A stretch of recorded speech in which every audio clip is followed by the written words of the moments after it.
Good evening. I'm Belva Davis, and welcome to This Week in Northern California. Joining me on our news panel are Scott Shafer, host of the California Report on KQED Public Radio, Louis Freedberg, senior reporter with California Watch, and Lisa Vorderbrueggen, reporter and columnist for the Contra Costa Times, and Carla Marinucci, political reporter with the San Francisco Chronicle. So, Carla, we'll start with you. What parallels do you see between the problems of Washington and California? Huge parallels. I mean, we saw President Barack Obama this week in the State of the Union, whether it's him in Washington or Jerry Brown here in Sacramento. Look, we've got high unemployment both dealing with, lots of red ink, lots of pressure from Republicans to make big cuts, and lots of pressure from their own loyal opposition that they have to keep on board. And this is the balancing act that both of these two guys are facing. I mean, you're looking at Barack Obama. You heard him mention Google and Facebook, saying innovation, education. Those are the themes. Those are the watchwords. And Jerry Brown saying some of the same things. He's trying to make the case. We're going to hear him in the State of the State, and Elisa, you're going to be talking about that. I mean, this is the problem that both of them have. I mean, it's about budget cuts, it's about concerns, and it's about balancing these deficits and this competitiveness agenda that both of them are talking about. One big difference is that Jerry Brown may not run for re-election. He may be a one-term governor. Barack Obama is certainly going to run for re-election. Absolutely, Scott. This is a major issue with the state of I mean, it's seen as the kickoff of the 2012 presidential election. And so a huge vision speech, a more than an hour-long vision speech about things like high-speed rail. And that it is a huge issue to California, and it is a huge issue to the Republicans who want to slash it. Well, Jerry Brown certainly can say that I was a vision guy before this guy's a vision guy. That's right. When Jerry Brown was elected many years ago, that was his whole platform was a vision for the future. You know, and we're actually seeing that. Although you don't expect to hear some hour-long State of the State address from Jerry Brown, his inaugural speech, short and to the point, and in a lot of ways, a lot of tough medicine, as Barack Obama dealt out also. But both of them, I think, try to give that sense of optimism. And it's funny, this is where the Reagan optimism comes in. They both learned that lesson. That is, that the idea that America, California can be great if we invest in the future, but there's all this red ink to deal with, and that is the problem that both of them have. But, Carla, obviously, when you're talking about the State of the Union, you're talking about the state of the states. And all these states, including California, are just in terrible shape. And I didn't hear that much coming from the president about the challenges really facing the state, or any sense of any kind of bailout or help being on the way. Yeah, did I miss something? Well, or I have to say, Obama did mention a couple of things very near and dear to California's heart, and when we mentioned high-speed rail, and that is an issue that has been a lightning rod in Washington. His goal is in the next 25 years to make high-speed rail accessible to 80% of Americans, and of course, California has been a huge recipient of billions of dollars of funds. There's $11 billion project now underway, but there's a lot of controversy about this project, and the Republicans would just like to see that one get drop-kicked. To your point, Louis, some of these Republican governors are actually rejecting the money. I think California got some additional money. That's right. Minnesota, I think, turned down some money. They turned it down because they think it's a waste of money, or it's a boondoggle, or it's going to require them to spend money nationally. You know, just one difference, big difference, another big difference between the two of these guys, though, is Obama doesn't have to balance the budget. Jerry Brown does, and it gives him a lot fewer options. Yeah, absolutely right. And when you're talking about sort of an innovation agenda in California, here you've got Jerry Brown, and he's talking about ending or shutting down 400 redevelopment agencies. I know you talked about this, but this is one of the things some of these mayors are saying, look, this is where our innovation and our growth is coming from. There's also the whole issue of taxes. As we know, Brown's saying, look, we're going to have to extend a lot of these taxes. The Republicans, both in Congress and up in Sacramento are just dead set against it. So this is a battle royale that we're facing here.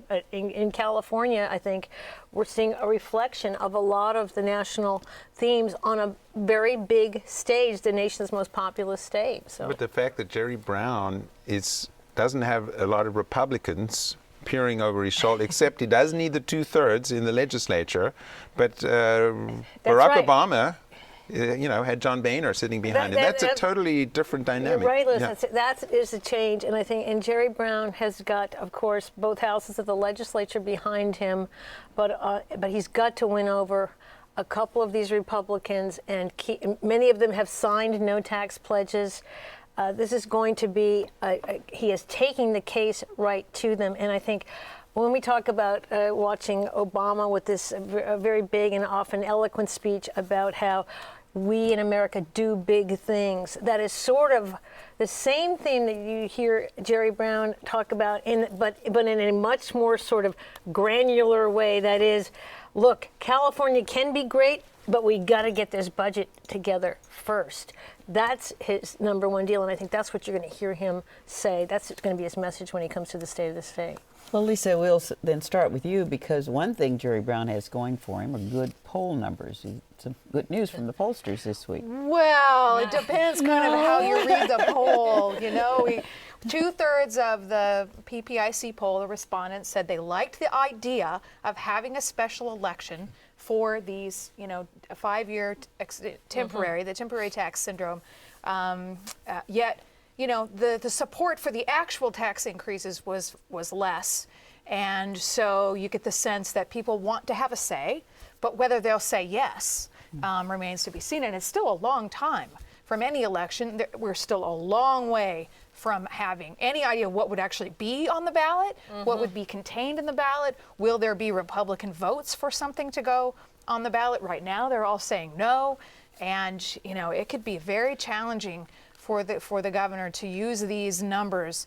Now, granted, it makes for good, headlines to be able to say, all these people support the idea of an election.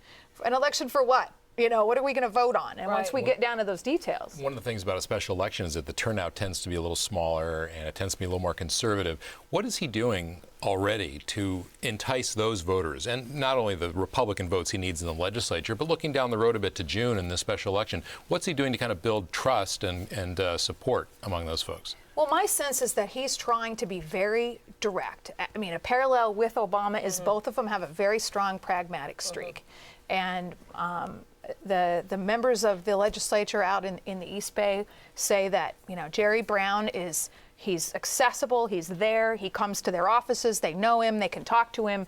And in that sense, I think Jerry Brown is building stronger relationships, or building on relationships he already had with these legislators in order to win them over to get their votes. And I'm wondering if some of these symbolic things he's doing are winning support. Oh, absolutely. Also, cutting the cell phones. Today it was the cars. These are he has drop a in the picnic bucket table things. in his office. The picnic table in his office instead of the big. He doesn't why? Want people to stay long. And they're hard benches. They're hard benches, and he's delivering hard news and hard information. And my sense from the legislators that I've talked to is it's just a refreshing shift from the Schwarzenegger administration, which had a very different feel and style to it. Right, and I talked to the mayor of Orinda this week, who said he invited her in for a cup of Nescafe, which is like right out of the 50s. Yeah. But they actually talked to them a labor about leader, what a labor leader out of East Bay. Down for a moment. There were a group of people up there that weren't feeling so friendly. This is true. And those were big city mayors who came up to complain about redevelopment cuts. The mayors are fit to be tied over his proposal to eliminate some 400 redevelopment agencies across the state, divert $1.7 billion into the general fund, eliminate all of these programs that these cities love. Almost every city in California has a redevelopment agency, and they have been able to put forward a lot of their favorite projects using this money. But this is money that comes away from schools, fire districts, other local agencies that would go to those areas if that money were written. Well, let me ask you, because this is a key, based on past history, Democrats tend not to really get along that well with other Democrats when they're in the governor's office or in the legislature. Jerry Brown has said he wants this budget passed Was it by March? By March. And to what extent are Democrats going to come on board? Or to what extent is there going to be a huge battle around the details of the budget proposal? Because it's brutal. I mean, the cuts are brutal. It's absolutely brutal, and I think it may come down to whether or not Jerry Brown can deliver some Republican votes. Because if he has the votes from the Republicans to actually pass something, the Democrats will have a lot of heat on them to come around to some agreement. Is he going to have to do something like pension reform? Well, that's at least throw that one out there. They're going to have to tie pension reform to this, and the Democrats are not excited about that. They think it'd be too complicated. It'd be too hard for the voters to understand. There's some kind of trade-off. Of course, the labor unions are not having it, and they have a very powerful voice. He's got to put that off until after the special election. But to your point, Louis, it's the only thing worse than what he's got on the table is what happens if this special election doesn't happen. If they don't pass a budget, and then they're going to have to find $12 billion more in cuts because there won't be the revenue that he's hoping for if these ballot measures, whatever they turn out to be, are passed in June. Yeah. So. And unlike Barack Obama, this is, as to steal a line from another Brown, Willie Brown, who made yesterday, this is the last rung on Jerry Brown's political ladder. At his age, he is unlikely to run for higher office. He has bet all of his chips on this move. And that's helping him, and that he's is helping making him. this case. That's right, because he has nothing, he has everything to gain and no political agenda out into the future for trying to angle for new. At least we think. Or at least we think. We don't know. Jerry Brown can be unpredictable. As we know. Let's go back to the basics, though. What does he have to do by what timetable to get moving here? He needs to get the legislature to pass a budget by March and to get the language of a ballot measure approved so that it can go on the June ballot. And I don't know the exact date in March. Perhaps Scott, being in Sacramento, I'm not certain of the precise date, but it's a very tight time frame. The budget committee directors are all holding, rapid fire hearings in which all these support groups are coming forward and saying people will die if you do this, and. The good news is they now, because of the election in November last year, they only need a majority vote. They can get a budget passed with just the Democrats, basically. So I guess that'll help them at least get the budget passed. But then they still need to get these other things on the ballot. Bipartisan support. Well, and having a budget without the means to pay for it, which requires the 2/3 vote, seems sort of an empty gain, in my opinion. But which moves us around to one of the biggest spots up there to fill, and that is money for education. So the governor has been pretty hard on higher education. So tell us where that battle is. This is, and it relates directly to what we are talking about, and the special election really will have a tremendous impact on what happens next in terms of education. But yes, Jerry Brown has cut $1.4 billion from higher education, $500 million from the University of California, $500 from CSU, $400 million from the community colleges. He's calling for fee increases for community colleges, which actually most people support because the community colleges are still the best deal in going, maybe in the whole world from an education point of view. K-12 schools, he's kind of held steady, although there are some cuts and he's deferring payments. But you have to remember that the holding steady is at last year's level, which was already a very low level, and schools have had to lay off staff, increase class size, shorten the school year. So it's not as if schools are in great shape.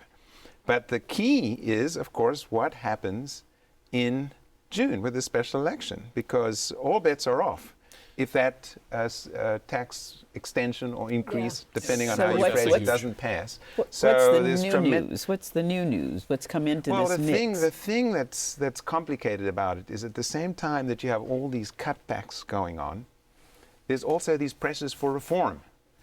And there's a number of new organizations, groups emerging. Michelle Rhee, who is the chancellor from Washington, D.C., is actually moving to Sacramento. She's opening the headquarters of this new organization called Students First. She's engaged to the mayor of Sacramento, Kevin Johnson, and this was just announced this past week. She has set a goal of raising $1 billion and signing up 1 million volunteers nationally. She's being a little coy about what exactly she's going to be doing in California, but obviously based in Sacramento, it's hard to imagine somebody with her profile. It can be no coincidence that she chose, and not just to do with her fiance, Kevin Johnson, but California being the state, the trend-setting state.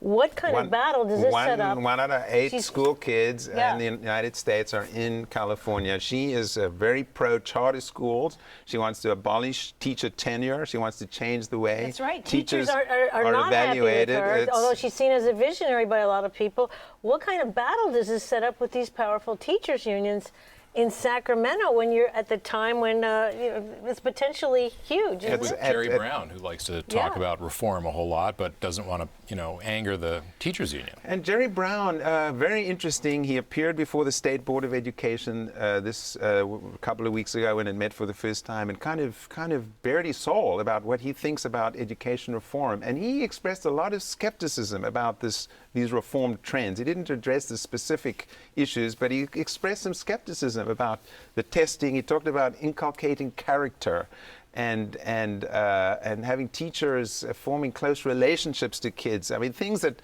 the reformers don't talk about as much. But Jerry Brown, as a candidate, also made sure to mention many times that he founded 2 charter schools in Oakland, that he saw that as one of the linchpins of his accomplishments. He is not against charter schools, but he's not necessarily setting it as the central element of his platform. Just tell us a little bit more about her plan. What exactly does she plan to do with this $1 billion when she raises it? It's not, they just announced this in December.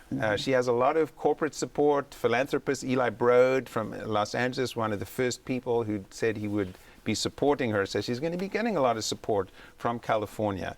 But it's very much ending teachers' tenure. Now, right now in California, once you've passed your probationary period of 2 years, it's not actually called tenure, but you have to be fired for cause. You can't just fire them. First 2 years you can do that. She wants to eliminate that. She also wants to give teachers pay based on merit or performance. She wants to include test scores of students as part of the evaluation process.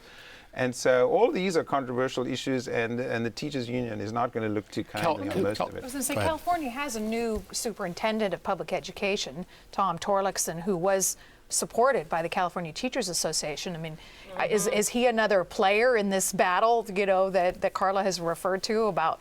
I know he's not necessarily going to be in favor of a wholesale shift to charter schools. Definitely a player, but I think what's very interesting how Jerry Brown has situated himself. He is in a very powerful and central position in terms of the education agenda in California. He eliminated the education secretary, which is traditionally part of his cabinet. He did go and meet with the State Board of Education. The head of the State Board is his previous president, Mike Kirst from Stanford. And so he has sent a signal that he is going to be directly involved. And we're out of time right here now, but there are other organizations in addition to the one that Ms. Reams wants to establish. Yes, there's one very interesting new TLA, which is a dissident group within the United Teachers of LA, the very powerful teachers union, which Mayor Villaraigosa there said is against reform. Gloria Romero, the former state senator, has a group called Democrats for Education Reform. She wants to go up against the Democratic Party, which she says is in the pockets of the teachers union. So there are all these new forces that are emerging that we have to see how it plays out, but things are going to become very interesting. Okay, that's the state revolving around money and reform.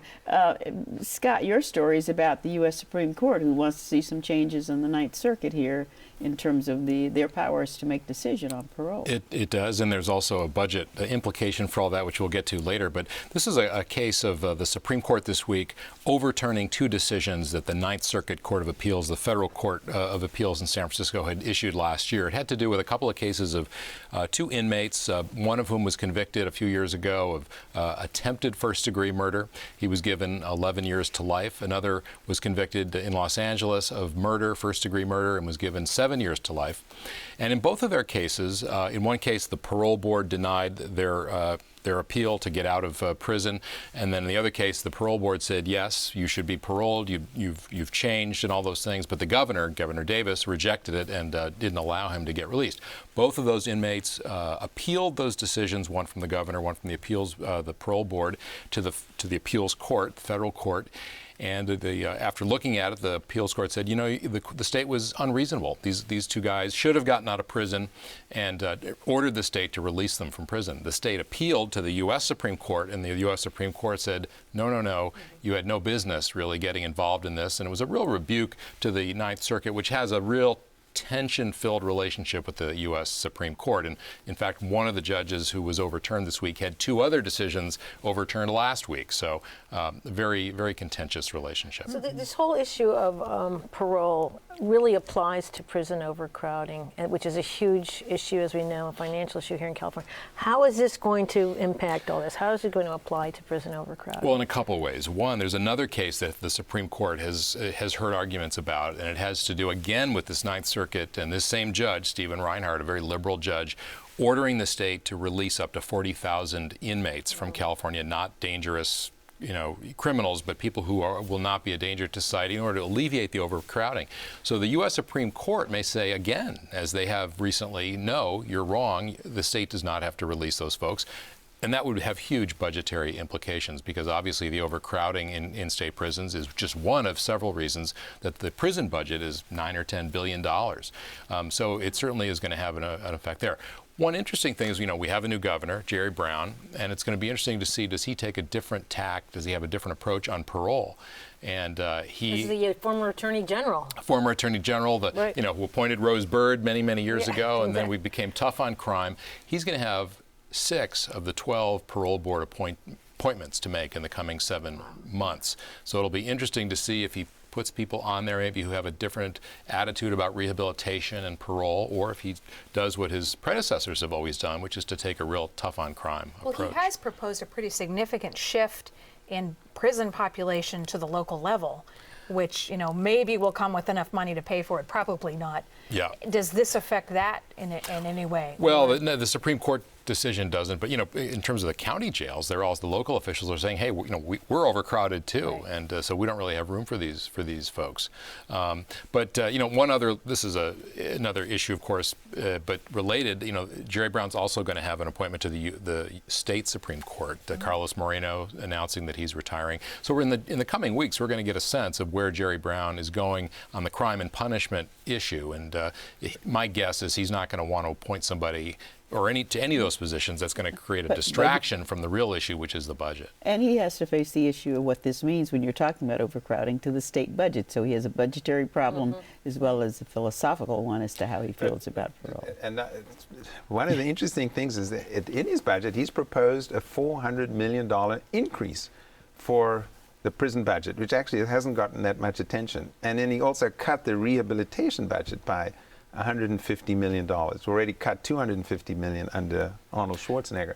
What signal does that send to you? Well, it would indicate that he's going to continue to be, as we've seen, tough on crime, but it could also be kind of a bargaining chip. You know, put that in the budget, knowing the Democrats are going to want to take that out.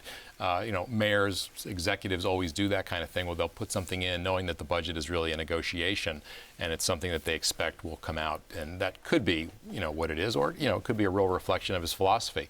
But given, you know, all the other demands that California has for programs, I'm not sure. I'd be surprised if that's really a top priority. What about the influence of the new Attorney General, who's a smart on crime, not tough on crime person? Yes, well, Kamala Harris has, I mean, one of the underlying fundamental problems in California is the recidivism rate. 70% of inmates who leave prison on parole go back for minor parole violations, a lot of them. And so I think one of the things Kamala Harris is going to do is look at how can we reduce that recidivism rate so that when people get out of prison, they stay out of prison, you know, with job training and support in the community, those kinds of things, because that is a huge contributor. And when he was mayor of Oakland, this is something he became acutely aware of, because all these people are coming back to his city. That's right. So that should shape the discussion. It should. And, you know, I think that you can find, it's one of those issues, I think, if you craft it properly, you can find support, you know, on both sides of the aisle.